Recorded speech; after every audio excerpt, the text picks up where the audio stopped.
We are live on Facebook, though. Here you are. I'm wearing a Mary Folletti and Roz Cruz earrings, so you should check them out. And hi, Bobby. Thanks for tuning in. And I wanted to share with you today tricks of the trade in weaving. So that's our goal, is to get you to that. Before we get there, though, I'm supposed to say, hey, welcome to the Sealaska Heritage Institute live. My apologies for it happening here at Lily Hope's page just for a minute. We will be sharing this as much as we can. And I hope you're ready to hang out with me for a little bit because we're going to do some Chilkat weaving. So I also wanted to encourage you to tune in on Instagram tomorrow at lunchtime at noon at SH Institute. So that's tomorrow on Instagram at SH Institute. And we'll go live again. That's the 5th day of my virtual demonstrating artist residency with the Sealaska Heritage Institute. It's been so fun. Did you get to watch my one from yesterday? It was all about how to, what is the workflow of an artist? It was really cute. Like how to do morning pages and all that. So, thanks for tuning in. And, what else? Oh, your word of the day. Are you collecting your words of the day? Oh yeah. Bobby's like, I can't wait. The word of the day, if you're just tuning in, is, what's the word of the day today? Adapted. Adapted is your word of the day. Now you can stop watching. No, just kidding. You've got the word of the day. So hopefully you have the other 4 words and you'll get your last one tomorrow to build that sentence and then be entered in a drawing for my exclusive Snow and Fire earrings, available right now for purchase at Sealaska Heritage Institute's Shopify. So you can go find them online, the red and white Snow and Fire earrings with them, and not purchasable anywhere else. So that's fun. And we've been rolling with it with all the technical things this week. It's been really fun. Here we go. We're just going for it. It's cool. And I want to share with you, I should show you this. This is a Chilkat blanket in progress. So thanks for tuning in. And this is my little sketch of my weaving that I'm doing. Oh, there you go. So that's a little bit of the pattern that I'm working on. And once you've been weaving for a little while, you can kind of look at a little sketch and kind of make the shape come alive the way that it's drawn. It's kind of insane. Kind of insane to get to that point and realize that's what I'm doing. I'm just looking at it and making it happen. And let's see, I'm going to quit Safari on my computer and see if I can, hold on. So, oh, hey, good to see you too, Lindsay. I want to shut this down. How do I shut this down? Oh, go away. Sleep. I'm going to sleep the computer, sleep. And I want to bring this over here so you can see what I'm doing. Let's see how I prop you up on here. I'm not loving it. Hold on. I didn't mean to use my phone, but Facebook on my computer was not having it. So I want to show you how to insert. Let's see if I can prop you up here. I want to see if I can show you how to do a Chilkat braid. Now, I just went through all the books. Oh, before I start showing you the braids, these are my resources. Okay, because my mom is no longer here to ask questions in real time. Okay, so this is one book that I use. And this is not in print right now. It's called Jennie Weaves an Apprentice, a Chilkat Weaver's Handbook. It's about 60 pages of tricks of the trade and my mom's work and the fingering technique and all that stuff. And sadly, I don't have any copies of this for you. So if you see one in a used bookstore, snatch it.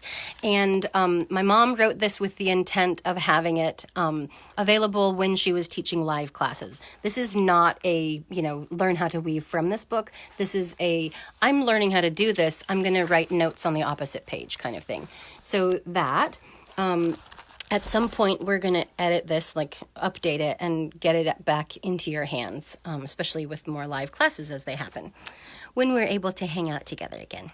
The other book that I love to use for my Ravenstail geometric stuff is the Ravenstail, and it's apostrophe S. We have squished this word since the publication of this book, and now it's the Ravenstail, all one word with no apostrophe.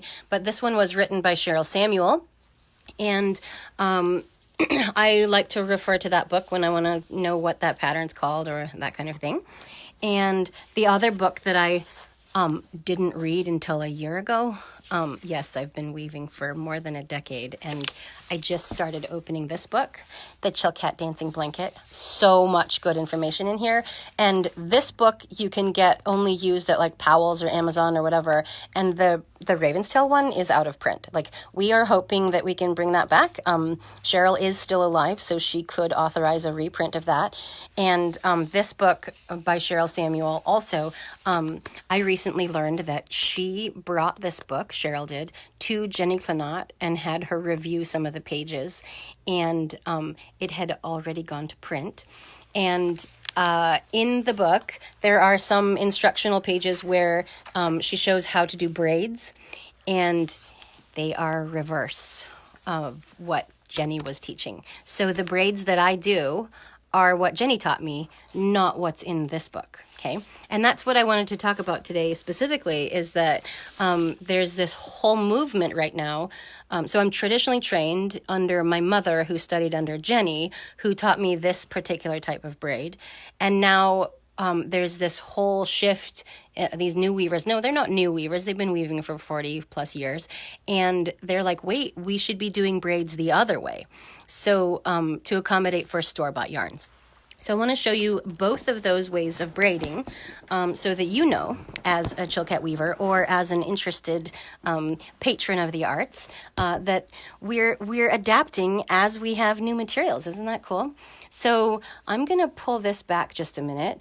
I don't usually braid in 3 different colors, but I wanted to make it really explicit how I was putting this in. And you know, I kind of feel like I should probably grab my tripod so that you can see this. Or can I move you closer and not hit myself? Let's see. You might fall off. Just a second. La la la la la la la la la. What you can't see is that this little camera is propped on a chair. Because my little tripod is across the room. Okay, so don't fall over, okay, guys? Don't fall off the chair. All right, I'm going to try and... I'm going to move this. Hold on just a second. Move that. All the things. Oh, it's Dorica. Hey, Dorica.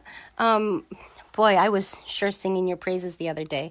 If you all get a chance to study with Dorica Jackson in Ketchikan, you should totally learn how to Chilkat weave from her. And same goes for Evelyn Vanderhoop. And same goes for Kay Parker. You should totally go study with these mentor weavers. They know their stuff upside down and backwards. Or I think they know their stuff, just like people think I know things upside down and backwards. We're all learning. I know we're all learning. And we just chuckle when you guys call us masters or mentors or things like that. We're like, oh, I learned a lot on that one. Otherwise known as, I took a lot of that weaving out that I'm not going to tell you about. So we do that sometimes. It's so much. Oh, yeah. Yay. Yes, to answer Nyla's question, yes, it'll be accessible as a recording later. You didn't miss much. I was just figuring everything out and saying hi. And yes, holy, Alicia just said that she found a used Ravenstail book in Toronto about a month ago. That is money. That is treasure, Alicia.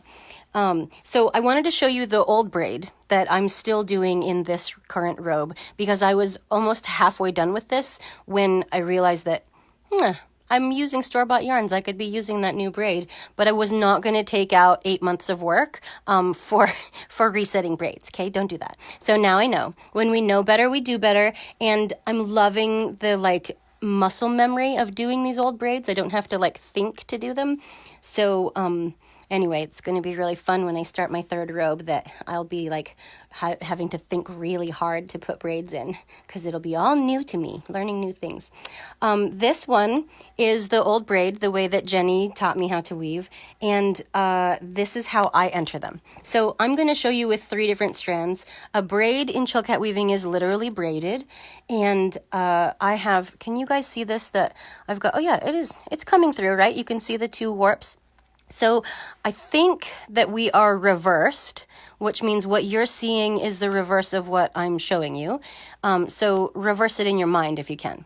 I've got 2 warps right here. I'm just going to fake a braid right here just to show you how this is done. I've got the center 2 warps that I want to start on, and I'm going to take those.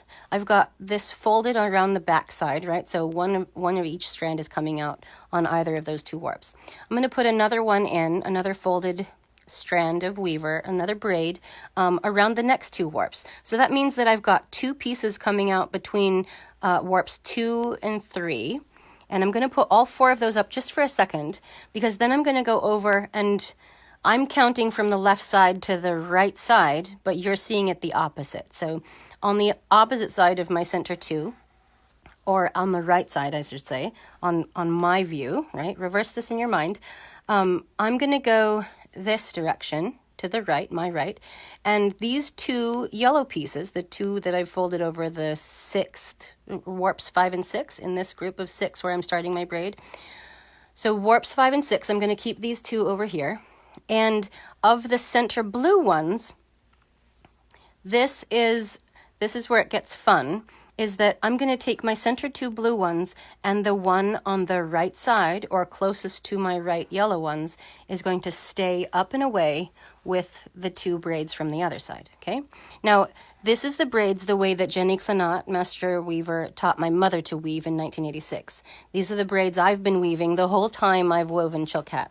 I wove one single 4-inch little tiny weaving with a little circle in it with the new braids.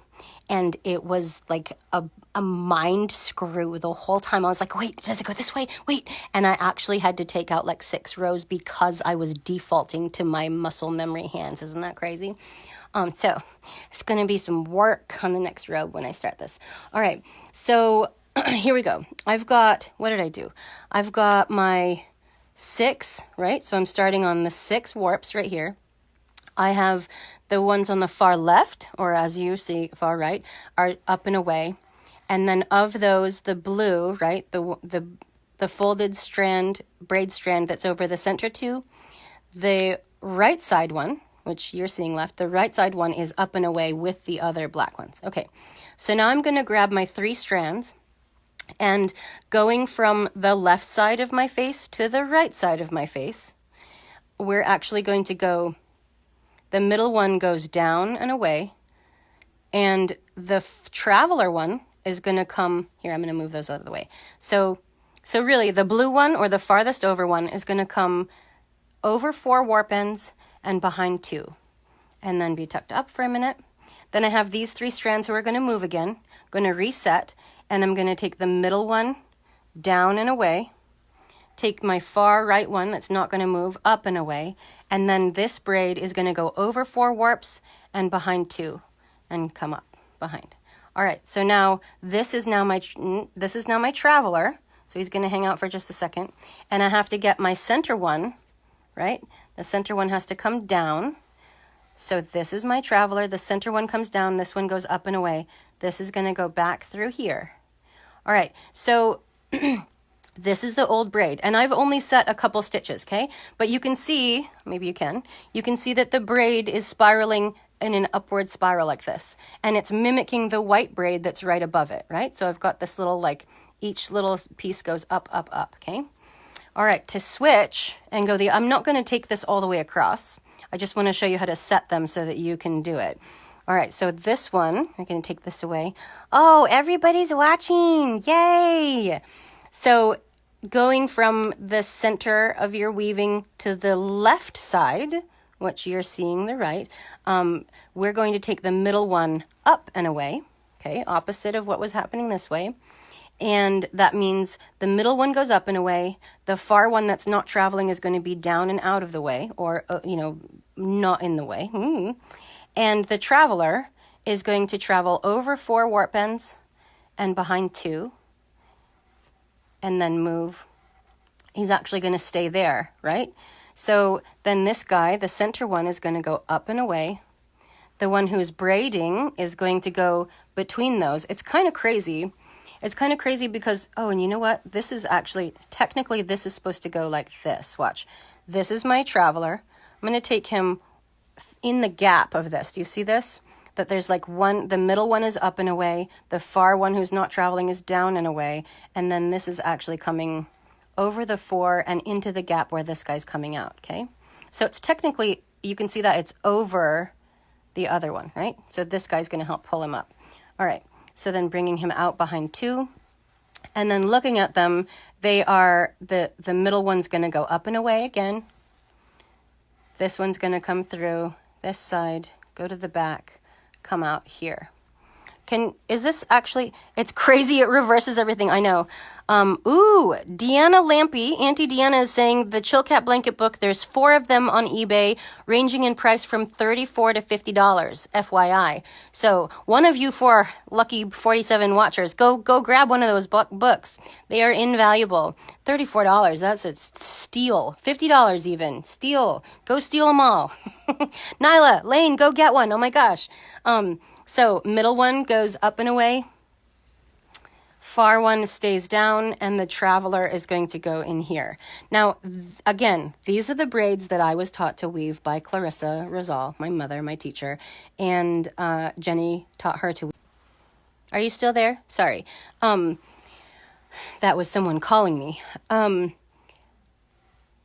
still weave these braids, and I know that they could be woven the new way or the way for store-bought yarns. The other part is that I also twine the way that my mother did. I keep thinking, but it goes down when it's going to the right. I totally get it, though. It's just reversed. Yes, right. So multicolored braid. The multicolored braids are really fun. So, that's what I wanted to show you, though, Ricky, is that we can available later. Okay, so we can actually see where these braids are going, right? That the 2 pops of yellow in here and the little pop of blue, you can kind of see their origins, that the 2 yellows and 1 blue travel this direction, and then 2 blacks and 1 blue travel the opposite direction. So that's kind of fun to see. This is a technique that, guess what? One of my mentors, Dolores Churchill, uses when she is instructing on a 6-strand finish on a cedar bark hat. Or spruce root. How do you like that? Pretty cool. How they transfer over each other, right? That we can use these techniques and teach this way.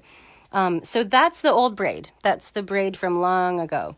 And over time, if you were going to use this, yeah, totally. Oh, Lindsay's talking about how you can weave baskets Tlingit style versus Haida style. Here's a story for you. I'm in Dolores Churchill's class, and I'm like, I don't want to weave a basket. I want to weave a hat. I want to weave a hat. And Holly Dolly Churchill's there. And Holly, if you're listening, she's a whip cracker. She'll tell you how to do it and make you do it right. So Dolores and Holly are both in class, and I'm like, I want to weave a hat. Don't you want to let me weave a hat? And I start weaving the hat. And, I'm using my Ravenstail Chilkat twining technique to weave this pretty quickly. And I've got maybe this much woven on the, once it's plated on the top, I start weaving the round on the hat.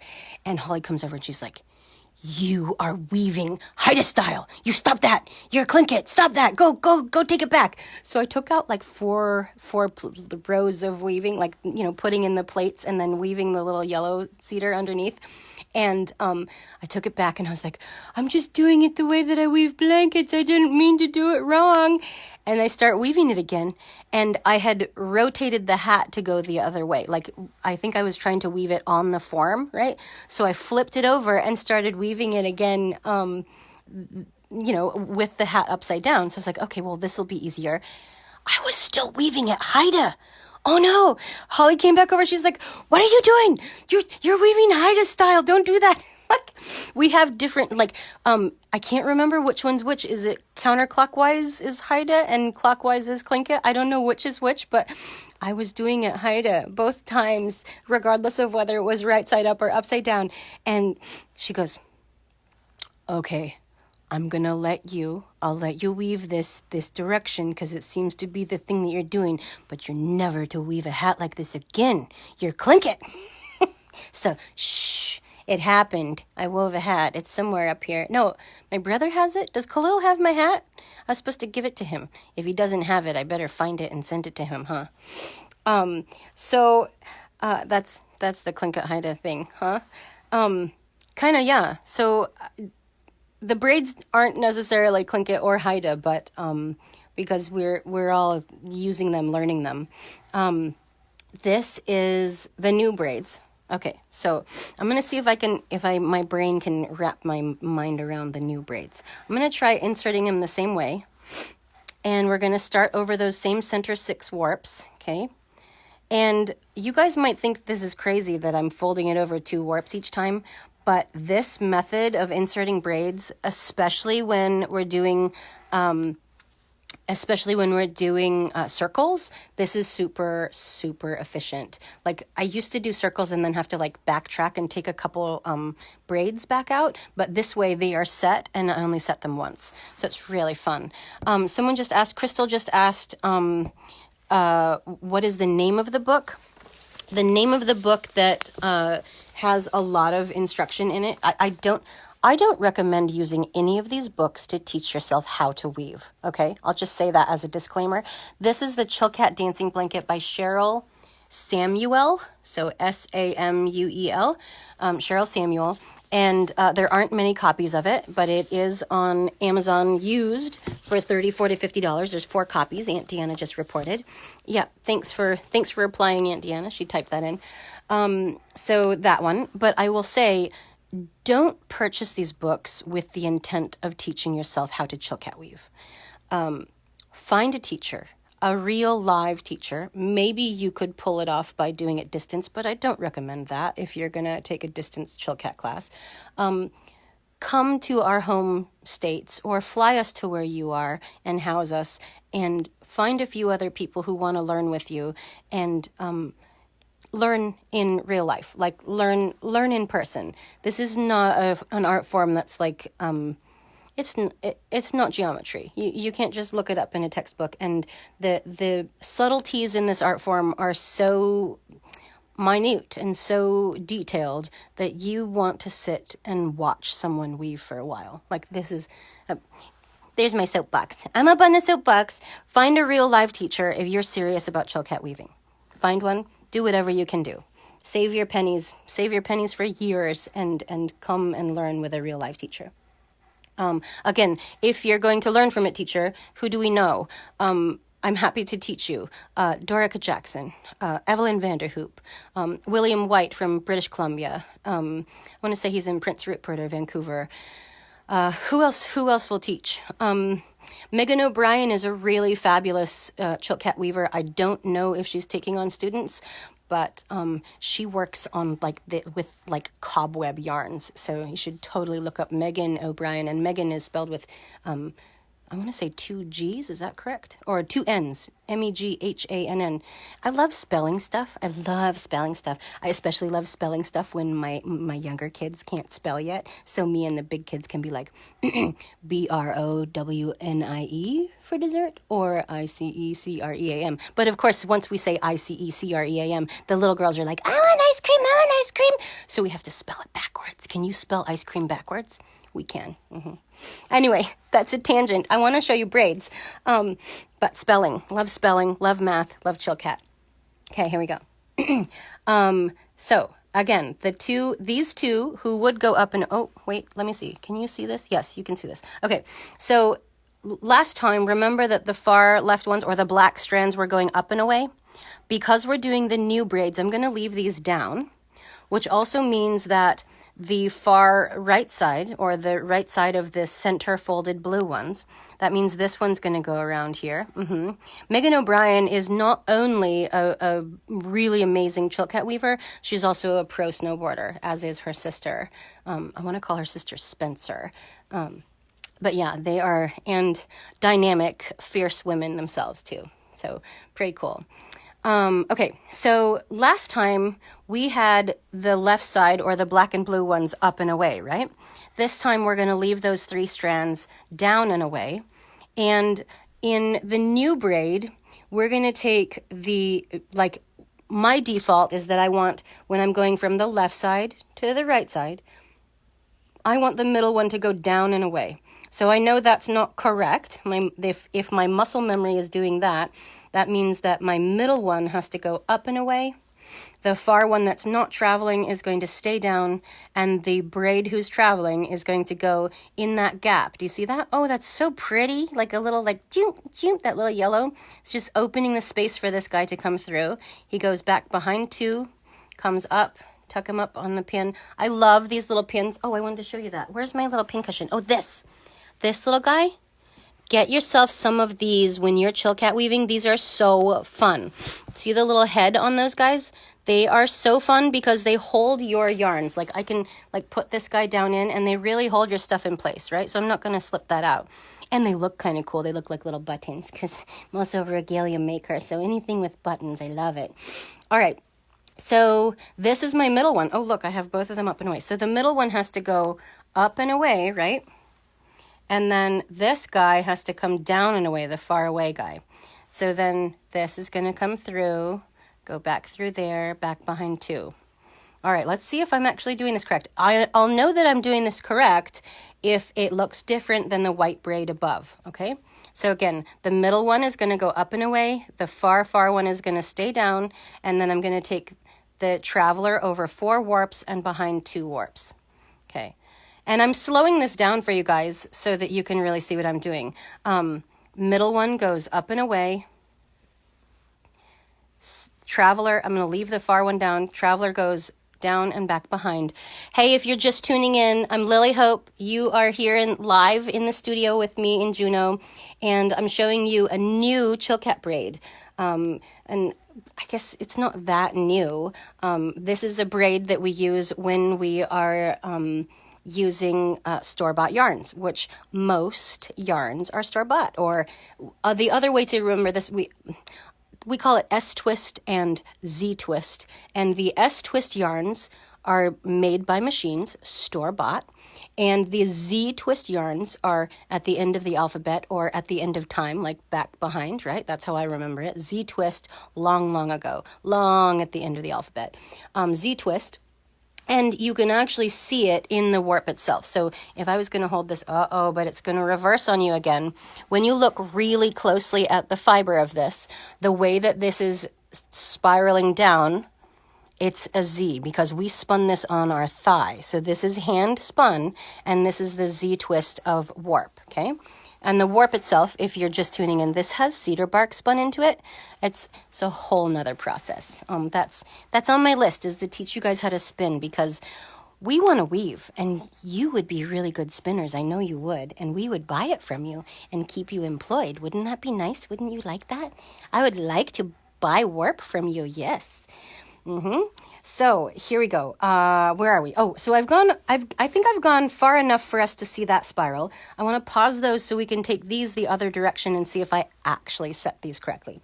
All right. So this is not, you can tell this is not a fast process, right? So the middle one was up and away the other direction, which means this one stays down and away in the middle, which means this guy has to go up and out of the way.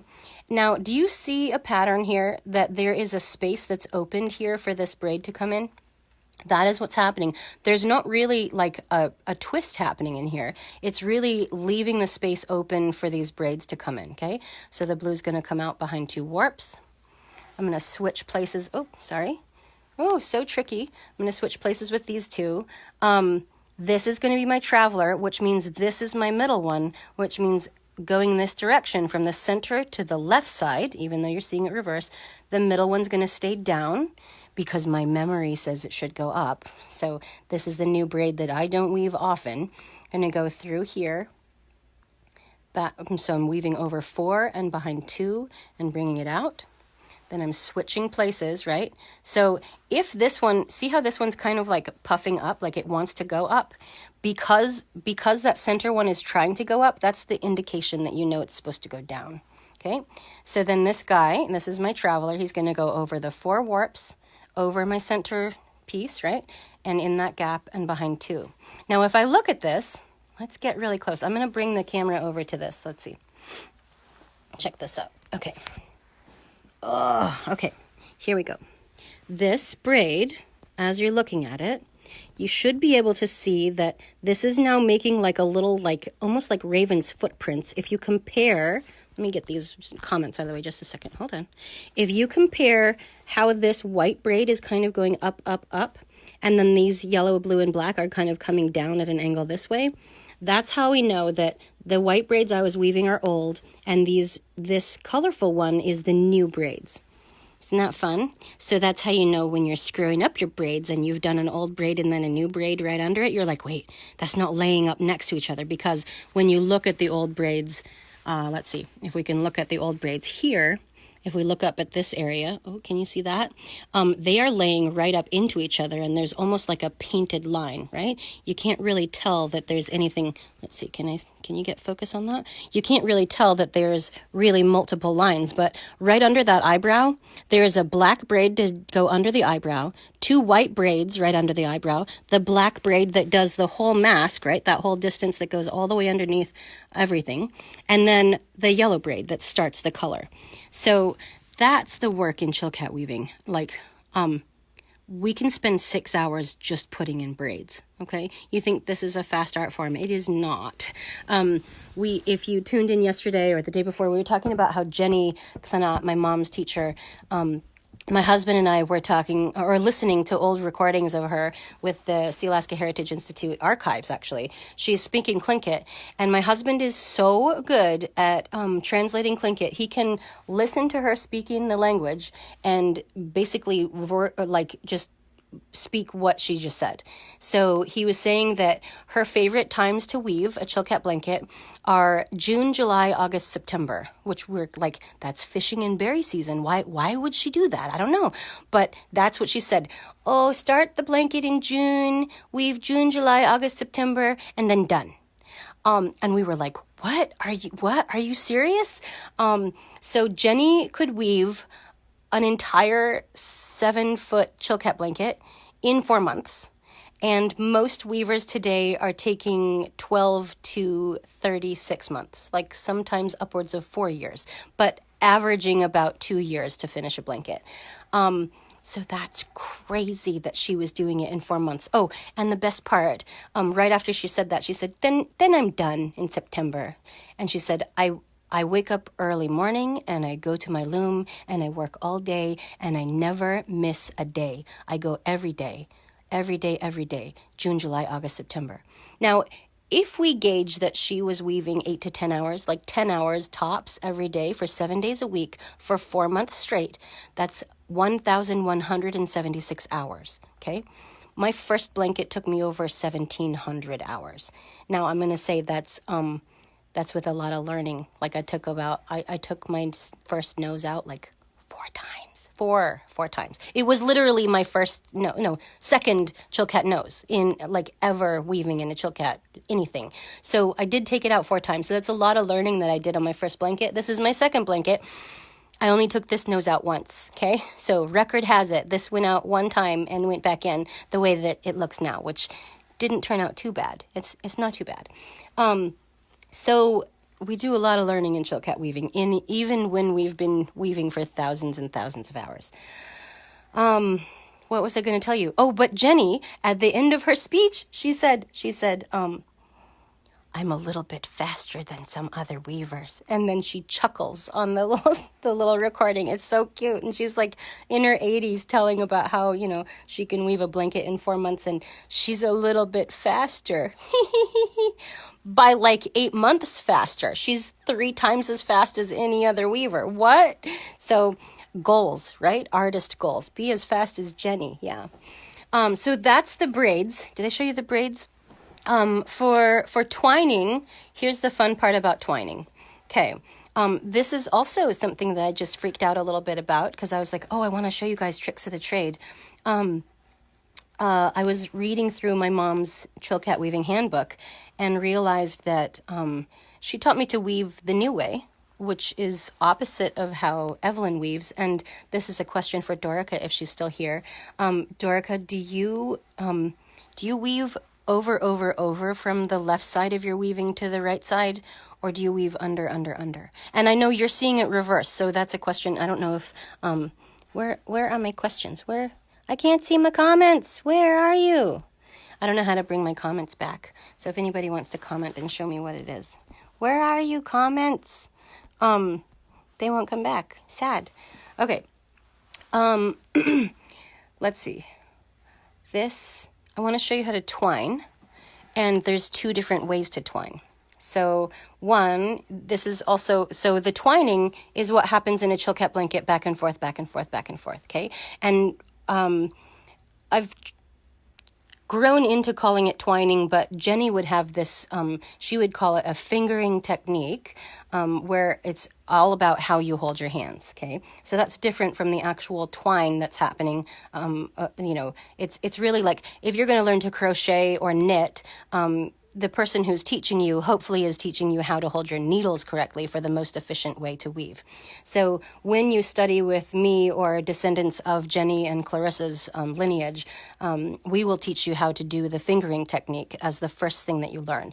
It helps you with speed, it helps you with tension, and it helps you with speed and tension. Those are good enough, but it also keeps your hands from cramping. That's, people ask me like, oh, you weave 6 or 8 hours a day, don't your hands cramp? They don't. So I'm not going to show you the fingering technique right here.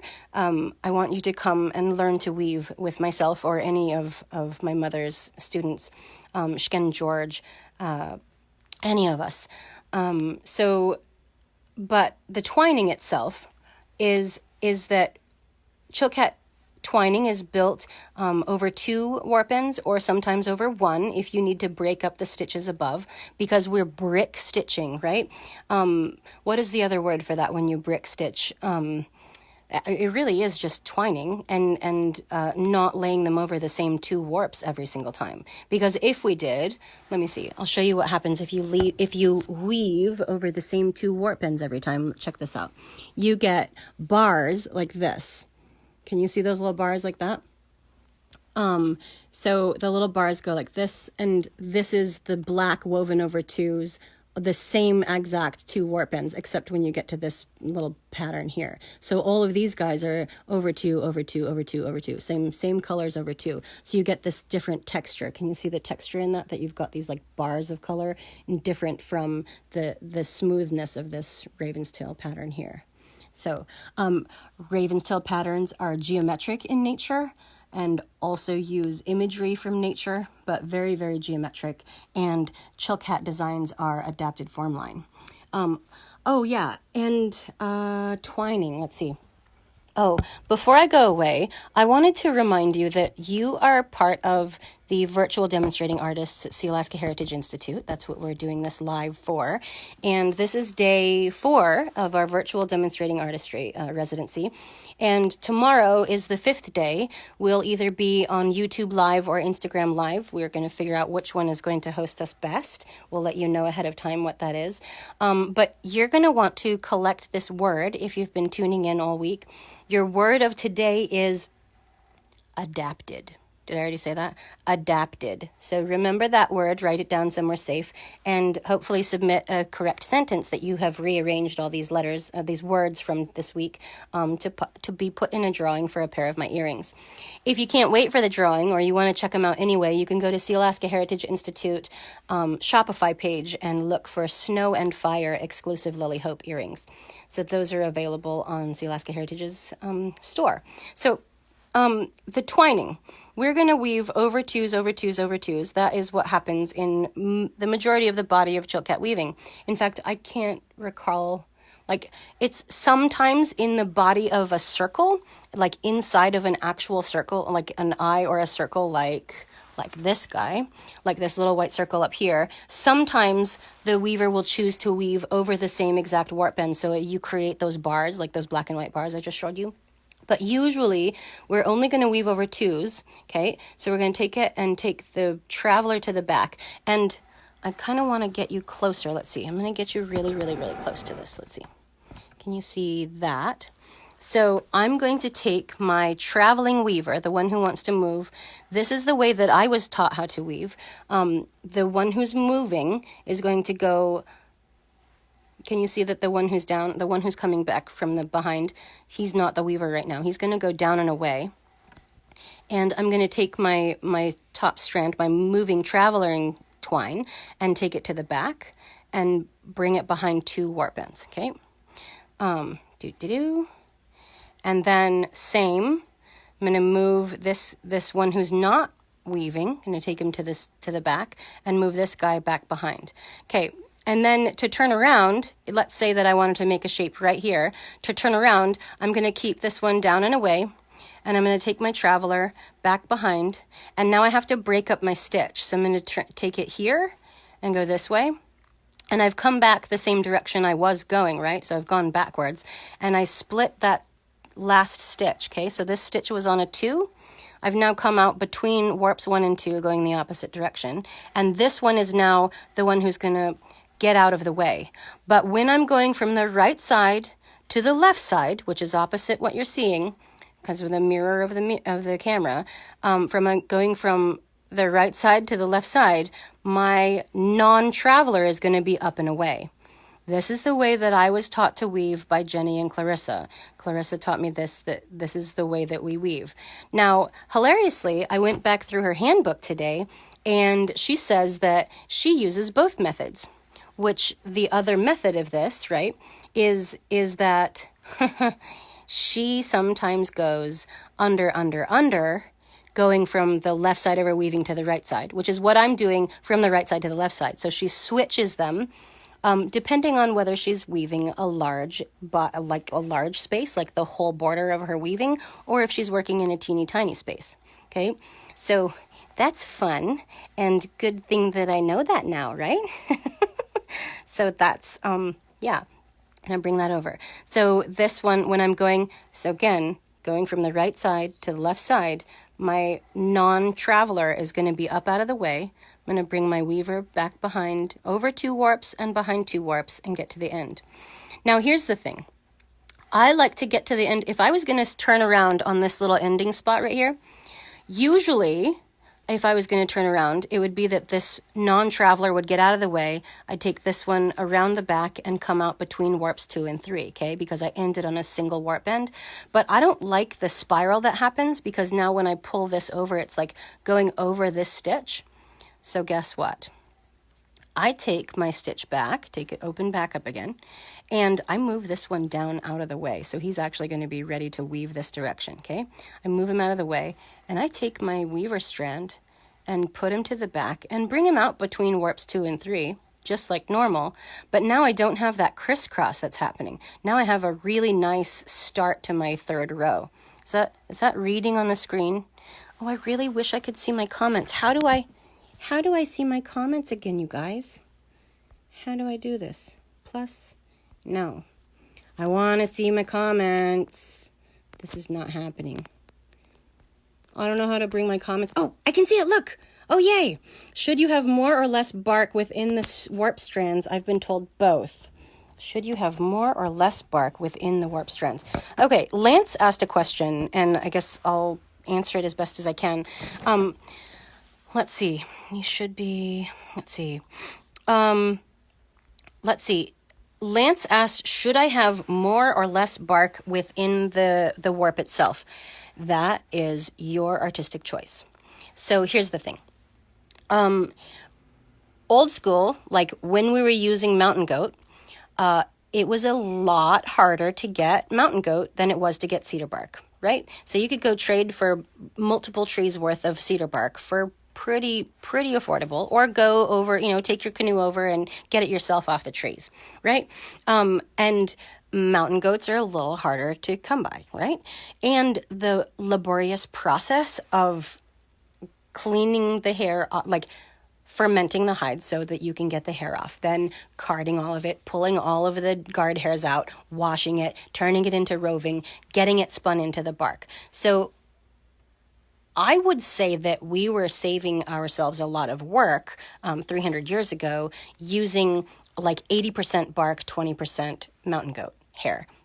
So now we have easy access to merino and fin top and other 100% wools that are similar to mountain goat and really easily accessible, okay? And I don't know about you, but there aren't that many people who can go out and pull cedar bark off of trees. So, and if you're not the person that pulls it off the tree, it's not cheap unless you got really good connections, okay? So if you're going to buy cedar bark, it's more expensive per ounce than it is to buy merino wool. So right now, the movement is that if you're not going to use mountain goat, you're going to use like 80% wool and 20% bark. Does that make sense? So we've really switched it around. The important part of the bark, if you're just tuning in or you want to know about it, the important part of that bark is that it's still there, because if you're going to spend 1,500, 2,000 hours working on something, you do not want moths eating it, okay? So keep the cedar bark in your Chilkat blankets. And it's traditional, like that's what we do. And the cedar bark offers the ability for you to weave those perfect circles and the curvy parts of your noses without like squishing your fibers together, right?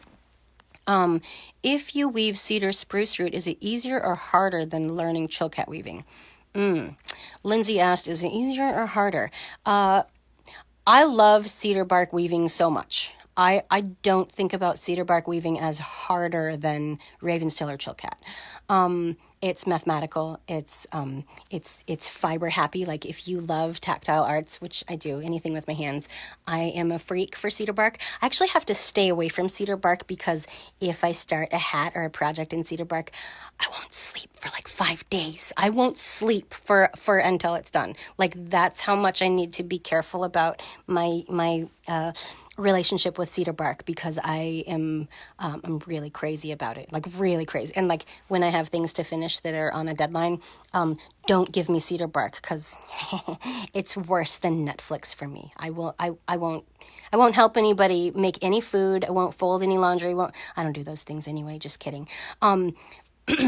My husband's awesome, actually. He makes 3 meals a day and does all the laundry. Like, I used to be in charge of laundry prior to weaving like 6-8 hours a day, and it never, ever got folded, okay? Like, never. Our kids' clothing drawers are like more KonMari'd now that my husband is in charge of laundry than they ever were when I was in charge for 12 years. So that's for reals.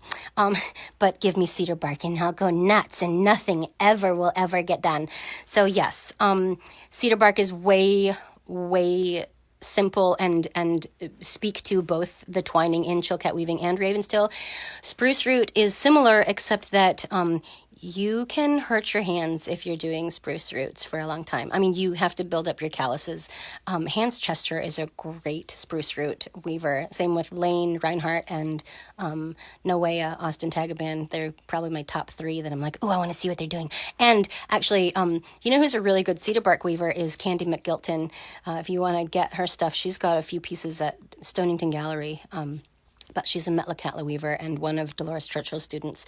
Anyway, tangent, didn't mean to go off on cedar bark, but yeah, I love cedar bark so much. And I was going to apprentice in spruce root basketry with Dolores, and I was part of the first cohort with her, and I was almost 8 months pregnant, and we went out to harvest for a couple of days, and we are crawling around under the spruce trees, like on our hands and knees with our fingers in the mud and the moss and like digging out these roots. And it was so painful and wet. It was so wet outside. And after that first day, I went home, and the next morning I could hardly get out of bed. And yes, I was very pregnant, and yes, it was my 4th or 5th child. I don't remember how many births that was. But it was so intense. And I even called Kari at Sealaska, and I was like, I don't think you guys know what you're putting people through. This is so intense. You should come try it. And the second day we went back out and harvested some more. And there's Hans Chester in the other, like across the way in another tree. And he's squealing and like, oh, isn't this one beautiful? Blah, blah, blah. And he was so happy. And I was like, I think I should probably not be a spruce root weaver, because you know what? That joy and that like spark and like squealing and all the happiness that he had, that's what I'm like with Chilkat weaving. That's what I'm like with the Ravenstail weaving. That's what I'm like with cedar bark too. So I was like, I should probably give my spot to someone who is going to squeal with happiness and joy like Hans Chester about spruce root. So I did. And I don't feel like I gave you that many tricks of the trade today, but I hope you had a good time with me. And I'm supposed to say the word of the day is, what is the word of the day? adapted. And what else do I want to tell you? Yeah, I don't recommend pulling spruce roots when you're 8 months pregnant. And I wouldn't recommend pulling cedar bark when you're carrying an 8-month-old baby on your front either. I did that twice. Actually, the first time she was like a year and a half, and the second time was my last baby, and she was like 8 months old, but she was like almost 30 pounds, and I was carrying her on my front for a 4-hour hike, and then pulling off the bark on the tree, and then hiking back out. And I don't do that, okay? Don't do that. Don't just have somebody else carry your baby, or leave your baby at home for 6 hours and go get your cedar bark, okay? Yeah, learn from the crazy, because I don't recommend it. Okay, Sealaska Heritage, thank you for having me. Go check out their YouTube channel, Sealaska Heritage Institute, sealaskaheritage.org. They've got a Vimeo channel. They've got YouTube. They have an exclusive collection of Lily Hope snow and fire earrings on their Shopify. Go support Sealaska Heritage and real live artists with a purchase of snow and fire earrings. And if you are making art this week, feel free to use the hashtag Weaving Hope Together, and let us feature you at Sealaska Heritage's Facebook page. We want to do a little like collage of everyone who's making art this week, all in our quiet isolations and craziness of managing children and making work. Thank you again for tuning in, and we'll see you tomorrow on one of the platforms live. We'll let you know what that is. Look either here on my page at Lily Hope or at Sealaska Heritage Facebook, and we'll let you know how you can tune in lunchtime tomorrow, Friday, Alaska time, noon, for half an hour. See you soon. Bye, guys. Thanks so much for being with me. Bye.